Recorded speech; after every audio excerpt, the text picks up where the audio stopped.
Well, meanwhile, Iranians are celebrating, but maybe not for long.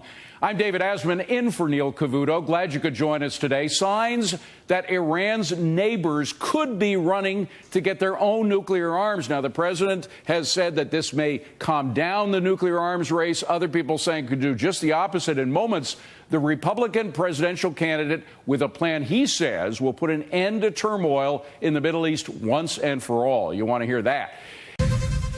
But first, are we on the brink of an arms race in the Middle East? Fears that Iran's neighbors are racing to get hands on their own nukes because of this Iranian deal. But Duane Clarridge, founding director of the CIA's Counterterrorism Center, has some shocking things to say about what's really going on in the Middle East. Mr. Clarridge, you're on the phone. Good to talk to you. Thank you very much for coming in. Now, the president says his Iranian deal will slow down a Middle East arms race, to which you say what? This is simply another foolish assertion of Obama. He must think that the majority of the Americans are as ignorant as the Americans who vote for him.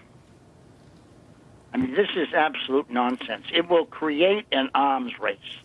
Well, specifically where? A lot of people, Mr. Clarridge, have talked about Saudi Arabia. They certainly have more money than anybody in the Middle East. Are you concerned about the possibility they may get a nuclear bomb?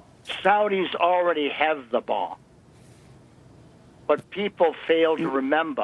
Hold on a second, Mr. Clarridge. Let me just emphasize that point, because that's an important point. You say Saudi Arabia already has a nuclear bomb? Or several. Where did they get it? They don't have a nuclear program, do they?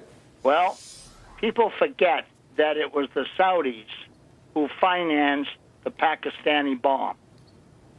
They put billions of dollars into that effort to create that nuclear capability. And in return, of course, they got something. Now, people can argue whether it was dibs on 4 nuclear devices or 7. That's the argument. But no one really in the know argues that they do have access to nuclear weapons. Well, this is extraordinary news, I think, for a lot of Americans, Mr. Clarridge. And you do, just for those who don't know your background, you have a very extensive background in the CIA. You still have a lot of contacts in the Middle East. Are these nuclear weapons that you say Saudi Arabia now has, are they in Saudi Arabia, or are they in Pakistan waiting to be shipped to Saudi Arabia, or what? I can't answer that question.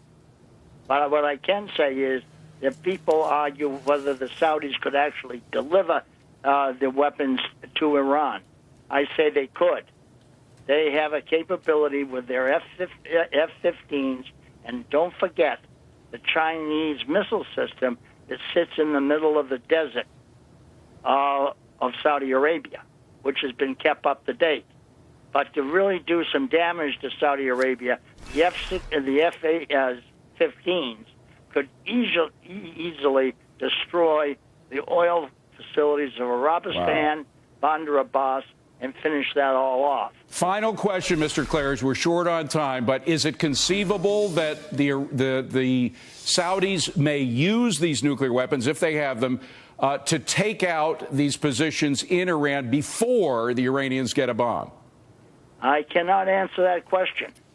But I think if you sit around some evening on your patio with a fine glass of vintage port and a fine cigar, you may be able to come up with the answer yourself. All right. Duane Clarridge, a legend in the CIA. Duane Clarridge, thank you very much for joining us. Now,